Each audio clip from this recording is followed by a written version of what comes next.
तंत्र आप सुनते हैं जब तंत्र, तो तंत्र में आप टोना जादू बहुत सारा मिथक जो है उनको आप सुनते हैं, है ना। तो ये जो तंत्र के बाद जो मंत्र है, मंत्र वास्तविकता में है क्या चीज, लोगों के प्रति बहुत मिथक है इस बात के लिए।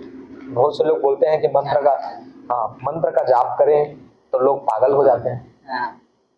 आप सबने सुना है, हाँ, आप सबने सुना होगा कि लोग जब जाप करें तो पागल हो सकता है। ये बात झूठा भी नहीं है, साइकोलॉजी के हिसाब से देखे तो बात झूठा भी नहीं, विज्ञान के हिसाब से देखे तो बिल्कुल झूठा नहीं है। देखो, आप सभी नारद जी महाराज और वाल्मीकि की कथा सुने होंगे। वाल्मीकि डाकू था, नारद जी महाराज ने उनको मंत्र दिया। कौन सा मंत्र? महामंत्र, राम का।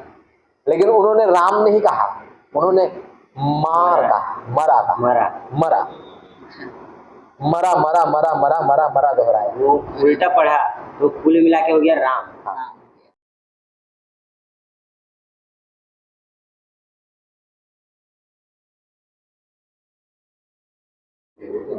नमस्कार, स्वागत है आप सभी लोगों का आज के इस खास पॉडकास्ट में। तो आज के इस खास पॉडकास्ट में हमारे साथ जुड़े हैं आचार्य चंद्र गोस्वामी जी महाराज, जो देवी कथावाचक है छत्तीसगढ़ के। और ये पॉडकास्ट हमारे जो ये रखा गया है वो रायपुर और बिलासपुर मार्ग में ग्राम साकरा महामाया देवी स्थित जगह पर रखा गया है। ये महामाया जी का मंदिर है। तो इस पॉडकास्ट में आचार्य जी जुड़े हुए हैं। तो आचार्य जी आपका बहुत बहुत धन्यवाद। आचार्य जी, तो आपका सबसे पहले बहुत बहुत धन्यवाद। जय माता दी। तो आचार्य जी, आपका नाम क्या है और कहाँ रहते हैं और कहाँ आपका जन्म हुआ है?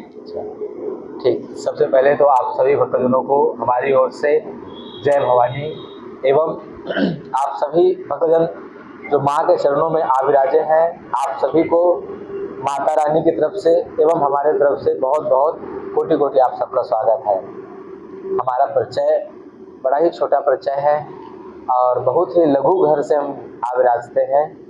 तो हमारा नाम आचार्य चंद्र गोस्वामी है और हमारा जो कार्य और जो स्थान है वो ग्राम लावर है स्थान, और जो कार्य है वो माँ की सेवा है। बड़ा छोटा सा परिचय आप सबको देना चाहेंगे। तो महाराज जी, जैसे कि आपका ये पढ़ाई का शिक्षा कहाँ से आपको प्राप्त हुआ है?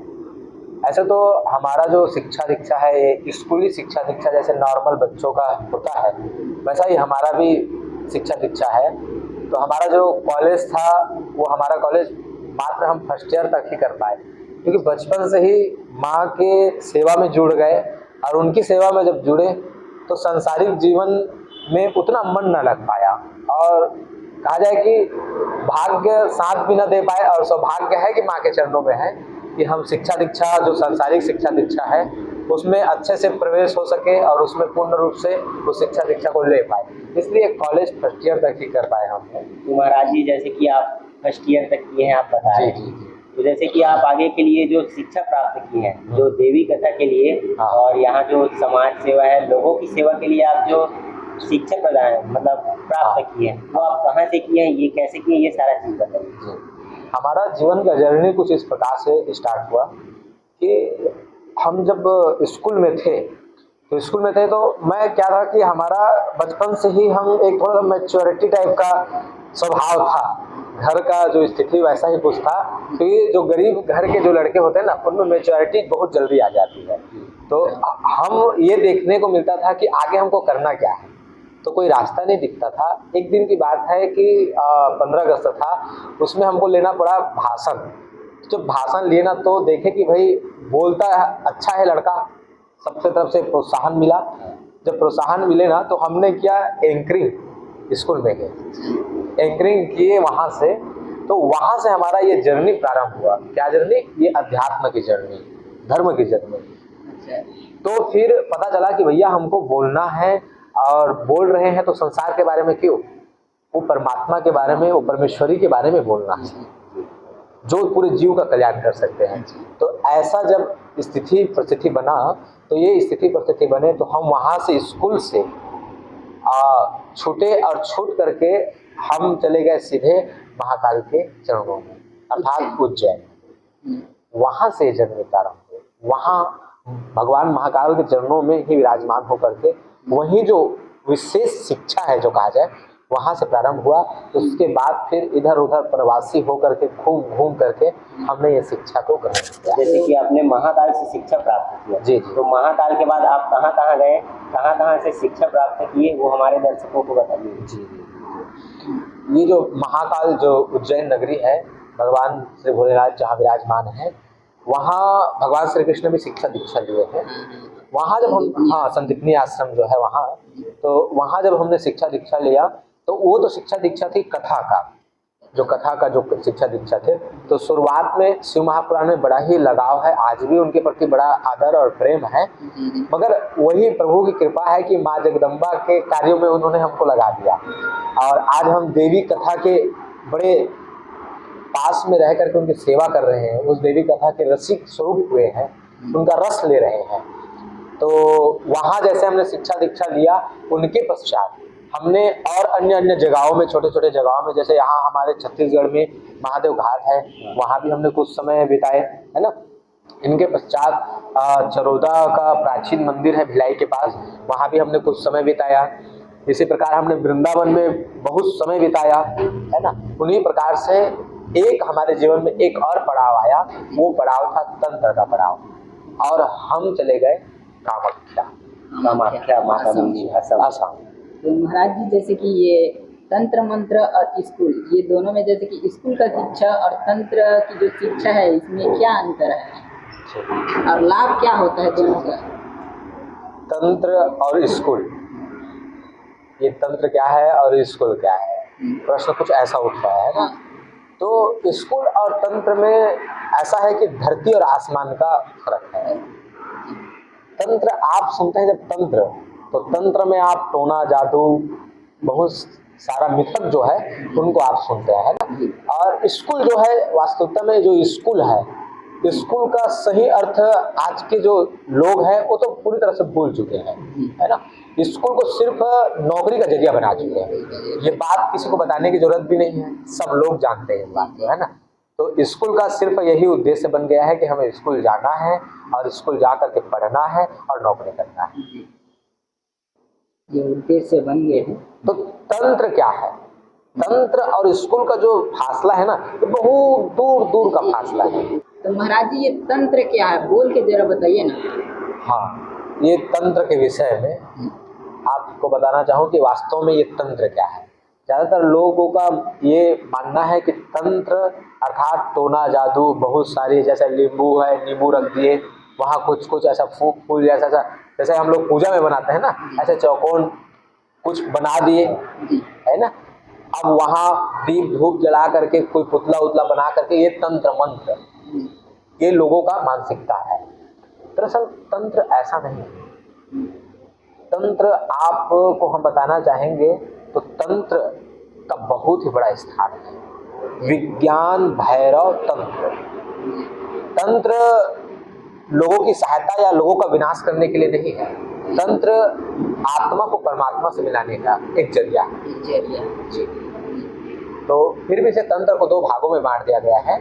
तो आप जिस तंत्र के बारे में प्रश्न पूछ रहे हैं वो तंत्र है ये टोना जादू का तंत्र, यही है ना।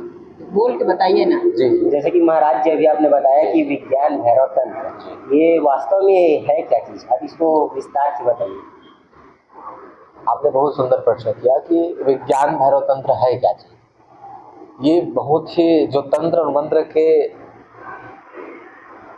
सत्य को जानना चाहते हैं या उनके सर्कल में फंसे हुए हैं, उन लोगों को इस विषय को बड़े ध्यान से सुनना चाहिए कि विज्ञान भैरव तंत्र क्या है। सभी तंत्रों में महातंत्र विज्ञान भैरव तंत्र है। विज्ञान भैरव तंत्र वास्तविकता तंत्र है जो एक आत्मा को परमात्मा से मिलाता है। तंत्र का काम ही है कि भक्त को भगवान से मिला देना, एक भक्त को उस परमेश्वरी में लीन करा देना तंत्र का काम है। तो विज्ञान भैरव तंत्र वही है। देखो, विज्ञान भैरव तंत्र में भगवान श्री भोलेनाथ से माता पार्वती प्रश्न पूछती है। असल में वो प्रश्न अद्भुत प्रश्न पूछ रही है जैसे हमारे मन में उठता है कि भगवान है क्या चीज, भगवान है क्या? ये प्रश्न उठता है ना सही प्रश्न। कि भगवान है क्या चीज। यही माँ पार्वती पूछे कि हे भगवान आप हो क्या चीज। तो यहाँ तंत्र से जवाब दिया गया। माँ ने शब्दों से पूछा लेकिन भगवान ने तंत्र से जवाब दिया। कैसे जवाब दिए? तो भगवान ने कहा कि देवी मैं ये नहीं बताऊंगा कि मैं हूँ क्या, मैं ये बताऊंगा कि मुझे तुम कैसे जान सकती हो। कैसे जान सकते? तो जिस चीज को कैसे जान सकते हैं, अगर ऐसा कोई विधि हो उसे तंत्र कहा जाता है। अच्छा, मतलब ये है तंत्र। और इसका जो तंत्र है ये है। तो कुछ महाराज विधि, हाँ, कुछ विधि हो वो तंत्र है। तो विज्ञान भैरव तंत्र वास्तविकता में भगवान शंकर ने माता को दिया। पहली विधि जब माँ ने प्रश्न पूछा तो पहली विधि दिए कि कहा कि देवी सांस जो तुम ले रही हो उसे लेते हुए देखो और देखो कि वो सांस कहाँ जा रही है। बस उसे देख लिए, इनके पश्चात तुम ये देखो कि वो सांस कैसे निकल रही है। तो सांस ले रही हो उसे तुमने देखा, सांस कहाँ जाके रुक गया उसे तुमने देखा, और कैसे श्वास निकल गए इसे तुमने देखा। तो जहां सांस जाके रुक गए उसे तुम भली भांति देख लिए तो तुम साक्षात मुझे अर्थात शिव परमात्मा को पालोगी और मेरे समान हो जाओगी। ये ओरिजिनल तंत्र है। तो महाराज जी जैसे कि ये अभी आपने तंत्र बताए विस्तार से हमारे लोगों को, तो ये मंत्र क्या चीज है, मंत्र क्या होता है और कैसे इसे पढ़ा जाता है, इसके बारे में बताइए। अच्छा महाराज जी, एक मिनट, हम मंत्र जानने से पहले एक ऐसा तंत्र जानते हैं हाँ। जो जन कल्याण में काम आ सके। जी जी, बहुत सुंदर प्रश्न है ये। तंत्र आप समझ गए कि तंत्र का अर्थ सही अर्थ होता है कि विधि। तो विधि अर्थात जन कल्याण के लिए जो कहा जाए उसे विधि कह सकते हैं। बाकी जो जन कल्याण के विनाश के लिए बात हो वो सही मायने में विधि नहीं है ना भाई। जो किसी का नुकसान करे वो कहाँ विधि है। तो हम जन कल्याण के लिए, जैसे कि एक क्या बोलते हैं समस्या रहती है लोगों के जीवन में, वो समस्या होता है कि सर्व बाधा। जैसे घर में धन का न रुकना, घर में लड़ाई झगड़े का बहुत होना, मन अशांत रहना, और कभी कभी तो ऐसा होता है कि भूत प्रेतों का भी घर में एक नेगेटिव एनर्जी का जो निवास हो जाता है। भूत प्रेत जो है एक नेगेटिव एनर्जी का स्वरूप है, तो उनका भी निवास हो जाता है। ये सारी जो समस्याएं हैं ना, इन सभी समस्याओं के लिए श्रीमद् देवी भागवत में स्पष्ट रूप से उल्लेखित बहुत सुंदर विधि आता है। छोटा सा विधि है, वो विधि इतना सरल है कि आप सुनेंगे तो बड़े ही सरल भाव से उसको समझ सकते हैं। एक मंत्र है, आप सभी सब जानते होंगे, आपके व्यूअर्स भी जानते होंगे कि वो गायत्री मंत्र है ना। ओम भूर्भुवः स्वः तत्सवितुर्वरेण्यं भर्गो देवस्य धीमहि धियो यो नः प्रचोदयात्। इतना ही मंत्र है। तो देवी भागवत की कथा कहती है जब भगवान विष्णु से नारद प्रश्न पूछते हैं कि भगवान ऐसा कोई विधान बताइए माँ जगदम्बा का, भवानी का, जिससे सभी दोषों का विनाश हो सके। एक दोषों का नहीं, उससे भूत प्रेत भी भग जाए, उससे रोग दोष का भी विनाश हो जाए, और उससे गृहस्थ जीवन की सभी समस्याओं का विनाश हो जाए। तो ऐसा कोई विधान कहिए। जब भगवान श्री नारायण से पूछे ना, तो देवी भागवत की कथा कहती है कि भगवान नारायण उनको उत्तर देते हैं। उत्तर क्या देते हैं? तो भगवान कहते हैं कि नारद, मनुष्य को चाहिए कि घर में एक छोटा सा स्थान चयन कर दे जहाँ पूजा पाठ करते हैं। ये विधि है, ये तंत्र है, देवी भागवत का ये तंत्र है, जन कल्याण। हाँ, जन कल्याण। तो कहे कि भगवान नारायण की एक छोटा सा स्थान चयन कर ले, मतलब जहाँ पूजा पाठ करते हैं वो स्थान को चयन कर लीजिए। छोटा सा एक हवन करने का, कुछ लोहे का हो या मिट्टी का हो, कुछ का बना लीजिए, है ना। एक मिट्टी का कुछ बना लीजिए या वही गड्ढा कर लीजिए, जैसा भी बन जाए आपको, जैसी सुविधा हो। वहाँ लकड़ी ला लीजिए, 5 प्रकार की लकड़ी, जिनमें 5 प्रकार की लकड़ी में अपना एक बेल का लकड़ी आ जाता है, 5 प्रकार के हो या 3 प्रकार के हो, बेल का लकड़ी आ जाता है विशेष। और क्या बोलते हैं उनको हम लोग अपने छत्तीसगढ़ में उनको बोइर बोलते हैं, जिसे बाहर में बेल के नाम से जाना जाता है, बेर बोलते हैं ना। हाँ, बेर कहा जाता है हिंदी में उनको, और हम लोग बोइर कहते हैं। तो एक तो बोइर का हो गया, आम का हो गया, है ना, और एक चिरचिरा हो गया, हाँ, जो लटकता है। ये तीनों जो लकड़ी है, इस लकड़ी को ला करके घर में रख दे। तंत्र में जब घर का कल्याण के लिए बात हो तो इस तीनों को ला करके रख दे और रख करके इनको सुंदर जला दे, अग्नि का प्रणाम करके इनको जला दे। जलाने के बाद क्या करे कि समी की लकड़ी आता है, समी का पौधा सभी जानते होंगे, भगवान शंकर में समी चढ़ता है, देवी के पुराण में इस समी को महा लकड़ी कहा गया है। तो समी की लकड़ी को 108 लकड़ी काट के छोटे छोटे टुकड़े काट के ये जो गायत्री मंत्र है, गायत्री मंत्र का उच्चारण करे और उच्चारण करके उस लकड़ी को घी में डुबाए और घी में डुबा करके आहुति दे दे 108 बार। ओम भूर्भुवस्सुः तत्सवितुर्वरेण्यं भर्गो देवस्य धीमहि धियो यो न प्रचोदयात्। एक बार ऐसे 108 बार मंत्र बोल करके इसे हवन कर दे। देवी भागवत की दिव्य कथा कहती है कि अगर कोई मनुष्य इस प्रकार से कर देता है तो कहे कि उनके घर से सर्व प्रकार के दोषों का निवारण हो, जगदम्बा की असीम कृपा हो। ये है तंत्र। तो महाराज जी तंत्र आपने बड़ा विस्तार से बताया हमारे लोगों को विधि पूर्वक। तो ये मंत्र क्या होता है, इसको कैसे पढ़ा जाता है, इसके बारे में बताइए ना। तंत्र के बाद आता है मंत्र। देखो विधि के बाद मंत्र प्रारंभ हो जाता है। तो ये जो तंत्र के बाद जो मंत्र है, मंत्र वास्तविकता में है क्या चीज, लोगों के प्रति बहुत मिथक है इस बात के लिए। बहुत से लोग बोलते हैं कि मंत्र का जाप करें तो लोग पागल हो जाते हैं। आप सबने सुना है, आप सबने सुना होगा कि लोग जब जाप करें तो पागल हो सकता है। ये बात झूठा भी नहीं है, साइकोलॉजी के हिसाब से देखे तो बात झूठा भी नहीं, विज्ञान के हिसाब से देखे तो बिल्कुल झूठा नहीं है। देखो किसी चीज को हम बार बार दोहराते रहे तो माइंड जो है हमारा उसको ग्रहण करेगा और माइंड जो है सह न पाएगा। किसी चीज को हम बार बार उसे टेंशन जो लेते हैं ना, तो मंत्र को इंसान अगर टेंशन बना ले कोई शब्द को तो पागल हो जाता है।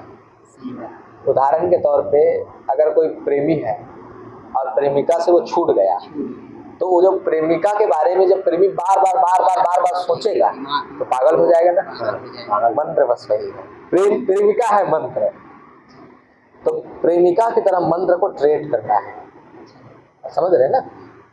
मंत्र को प्रेम पूर्वक, जैसे हम किसी नारी को प्रेम पूर्वक आदर देते हैं अपनी पत्नी को, वो भी है, तो जब प्रेम पूर्वक उनको आदर सम्मान मिलता है तो वो आपका कार्य सिद्ध करती है।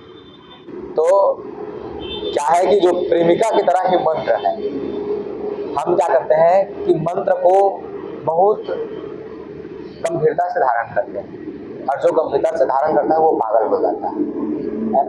मंत्र वास्तविकता में क्या है जी, मंत्र वास्तविकता में क्या चीज है आप इसको समझ सकते हैं इस प्रकार से। जैसे कि झरना आप सबने देखा होगा, झरना जब एक जगह गिरता है तो पत्थर को भी चीर देता है, काट देता है। अब मंत्र इसी झरने की तरह है। जब मंत्र को बार बार प्रेम पूर्वक टाइम टू टाइम सही ढंग से दोहराया जाए तो झरना में जैसे शक्ति आ जाता है बार बार दोहराने से, और पानी पत्थर को काट देता है, उसी प्रकार उस शब्द में उस मंत्र में शक्ति आ जाता है उसे बार बार प्रेम से दोहराने से। तो जो शब्द चाहे वो कोको कोला हो, कोको कोला आप कहते जाएंगे ना तो एक कोको कोला मंत्र बन जाएगा, इसमें शक्ति आ जाएगी। मंत्र क्या है इसका यही उत्तर है, किसी भी चीज को बार बार दोहराया जाए श्रद्धा पूर्वक प्रेम पूर्वक तो वो मंत्र बन करके शक्ति को धारण कर लेता है। क्योंकि भाई हर एक शब्द में वो परमेश्वरी और माँ जगदम्बा बसी है, हर एक शब्द में सरस्वती का वास है। और मंत्र का ना कोई शोर है ना कोई डोर है। एक छोटी सी कथा आपको बताना चाहूँ मैं। आप सभी नारद जी महाराज और वाल्मीकि की कथा सुने होंगे। वाल्मीकि डाकू था, नारद जी महाराज ने उनको मंत्र दिया। कौन सा मंत्र? महामंत्र राम। लेकिन उन्होंने राम नहीं कहा, उन्होंने मरा।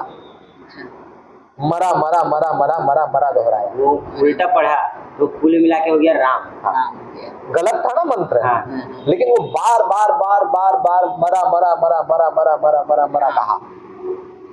हाँ वो मरा शब्द, लेकिन श्रद्धा था परमात्मा के प्रति, उसका एक विधि था, एक टाइमिंग था, तो उस मरा मंत्र में भी शक्ति आ गया और उस मनुष्य को तार दिया, राम बन गया। राम। तो मंत्र की यही विज्ञान है कि उसे जब बार बार दोहराया जाए तो वो शक्ति को धारण कर लेता है। ये मंत्र का एक विज्ञान है। और मंत्र आप किसी भी तरह से किसी भी मंत्र को उठा करके उनको शक्ति प्रदान कर सकते हैं, लेकिन कब? जब आपको आस्था हो तब।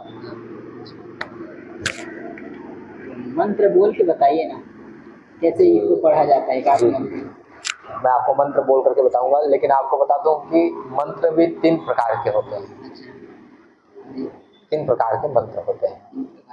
जी जी। तो जो पहला मंत्र है जिनको हम कहते हैं वैदिक मंत्र। हाँ, वैदिक मंत्र का एक अलग सीक्वेंस है, एक अलग पावर है। वैदिक मंत्र में कहा जाए कि ये जो वैदिक मंत्र है ये जल्दी सिद्ध नहीं होता है। हाँ, जैसे कि वैदिक मंत्र में गायत्री मंत्र है। हाँ, ओम भूर्भुवः स्वः तत्सवितुर्वरेण्यं भर्गो देवस्य धीमहि धियो यो न प्रचोदयात्, ये वैदिक मंत्र है। तो ये जो मंत्र है ना, ये जल्दी से ठीक सिद्ध नहीं हो पाता है। ओम त्र्यंबकं यजामहे सुगंधिं पुष्टिवर्धनम् उर्वारुकं बन्धनात् मृत्युर्मुक्षीमामृतात्, ये वैदिक मंत्र है। हाँ, और एक मंत्र होता है तांत्रिक मंत्र। तांत्रिक मंत्र थोड़ा जल्दी सिद्ध हो जाता है, बहुत जल्दी काम करता है। वैदिक मंत्र जल्दी काम नहीं करता, उससे जल्दी तांत्रिक मंत्र करता है। तो तांत्रिक मंत्र में जैसे शनि देव, बहुत लोगों को शनि दोष से लोग ग्रसित रहते हैं, तो तांत्रिक मंत्र में एक मंत्र है शनि के लिए, ओम प्रम प्रीम प्रोम शनिचराय नमः। ओम प्रम प्रीम प्रोम शनिचराय नमः। इनमें एक और ऐसा बीज डाल सकते हैं, ओम प्रम प्रीम प्रोम सम समित्राय नमः। ये तांत्रिक मंत्र है। तो कि कोई अगर ग्रह दोष से ग्रसित हो तो इस तांत्रिक मंत्र का उपयोग करके जल्दी छूट सकते हैं उनसे, अपने बचाव के लिए। हाँ, और एक मंत्र होता है साबर मंत्र। साबर मंत्र, ये साबर मंत्र क्या होता है? ये बड़ा इंटरेस्टिंग मंत्र है, क्योंकि ये इतना शीघ्रता से काम करता है कि पूछो मत। तो जितने भी आपने तांत्रिक देखे होंगे, मांत्रिक देखे होंगे, वो सब साबर मंत्र का प्रयोग करते हैं, सब साबर मंत्र का प्रयोग करते हैं। हमारे छत्तीसगढ़ में छत्तीसगढ़ी साबर मंत्र होता है। हाँ, अलग अलग राज्यों का अलग अलग साबर मंत्र होता है। बोल चाल साबर मंत्र है। मैंने बताया Coca Cola Coca Cola Coca Cola कहते जाएंगे तो कोको कोला भी मंत्र बन जाएगा, वैसे ही साबर मंत्र है। जैसे कि एक मंत्र है, आपको मैं बताना चाहूँ, जैसे कि आपको अगर लगे कि कोई हमारे भीतर कोई टोना जादू किया है, कोई नेगेटिव एनर्जी हमारे भीतर है, तो उस मंत्र का आप उपयोग कर सकते हैं। सुनिएगा बड़े ध्यान से। वो मंत्र है ओम क्लीम क्लीम क्लीम महाशमशान कालिके मेरा सुरक्षा घेरा तोड़कर जो अंदर घुसे, महाशमशान कालिके उनका खून चूसे। गुरु महादेवन की दुहाई, हनुमान वीर की दुहाई, शमशान भैरव की दुहाई। ये मंत्र कोई फिक्सिंग तो नहीं समझ में आया, जैसे तैसे तोड़ मोड़ है ये मंत्र, लेकिन ये साबर मंत्र है। एक साबर मंत्र में हनुमान चालीसा पूरा पूरा साबर मंत्र है। ऐसे ही साबर मंत्र बजरंग बाण है, जो बहुत पावरफुल साबर मंत्र है। जय हनुमान संत हितकारी, सुन ली जय प्रभु विनय हमारे, जिनके काज विलंब ना कीजय, आतुर दौड़े महासुख। इससे बड़ा महा साबर मंत्र और कुछ नहीं, तत्काल कार्य सिद्ध करने वाला। तो ये जो है ये साबर मंत्र है, बोल चाल की साबर मंत्र। हमारे छत्तीसगढ़ी में एक साबर मंत्र है, आवो आवो सब देवी देवता आवो, मोर घर के मोर द्वार के टोन्ही भूतनी सबला खावा खावा आवा आवा सब देवी देवता आवा आवा तुम्हाला महादेव के दुहाई है आवा तुम्हाला बजरंग बली के दुहाई है आवा तुम्हाला महामाई के दुहाई है।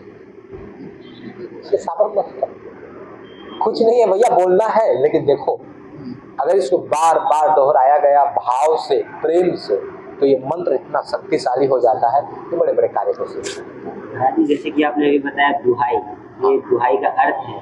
अच्छा, दुहाई यही है कि दुहाई का सीधा सीधा अर्थ है कि कसम दिलाना। कसम। अच्छा, तो ये जो साबर मजबूर करना, तो ये साबर मंत्र का यही है कि जब वैदिक मंत्र बहुत पावरफुल होता है, बहुत समय तक टिकता है, तांत्रिक मंत्र बहुत पावरफुल होता है, वो थोड़ा उससे अधिक समय तक नहीं टिक पाता है। जैसे वैदिक मंत्र टिकता है उससे थोड़ा कम टिकता है ना। तांत्रिक मंत्र सबसे बड़ी वो बीच का है, सबसे पावरफुल वैदिक मंत्र है वैदिक मंत्र, और वो जो तांत्रिक मंत्र है वो बीच का है। उसके बाद साबर मंत्र, इनका असर ज्यादा टाइम नहीं रहता है।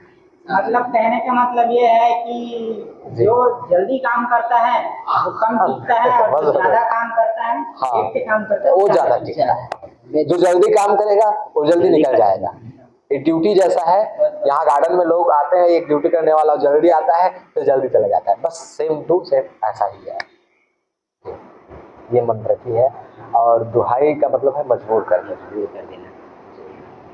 तो वैदिक जो मंत्र होता है उससे क्या क्या लाभ होता है लोगों को? वैदिक मंत्र सीधे सीधे आत्मा को परमात्मा से कनेक्ट करवा देता है। शंकर के मंत्र, जैसे कि ये वैदिक मंत्र है, उसको सिद्ध कैसे किया जा सकता है? इसके लिए बहुत परिश्रम और श्रद्धा और भाव की आवश्यकता पड़ेगी। तो जैसे कि हमारे प्यारे मित्रों, हमारे देखने वालों, जैसे कि अभी आचार्य चंद्र गोस्वामी जी बताए हैं कि महाराज जी अपना जीवन परिचय बताएं और जो तंत्र मंत्र के बारे में बताए हैं। तो ऐसे 3 मंत्र है, जैसे कि वैदिक मंत्र, और 2 ऐसे और मंत्र है जिसके बारे में महाराज जी ने बताया, जिससे आप करके अपने कल्याण कर सकते हैं। तो ऐसा बहुत सारा इंटरेस्टिंग वीडियो अभी आचार्य चंद्र गोस्वामी जी का आने वाला है, तो लगातार आप लोग चैनल से बने रहिए। और आपको एक बात बताता हूँ, आपने सुना होगा कौरू नगर कामरूप का रहस्य, आपने ऐसे बहुत से वीडियो देखे होंगे कि कौरू नगर का रहस्य ये क्या है, ये कैसे होता है, आपने सुना होगा कि वहाँ जाते हैं। तो ये सारा चीज़ आपको आगे के वीडियो में महाराज जी के द्वारा सुनने को मिल जाएगा। तो ये वीडियो बहुत इंटरेस्टिंग होने वाला है, आगे का जो पार्ट होने वाला है। लोग जाते हैं वहाँ कौरू नगर लेकिन वापस नहीं आ पाते।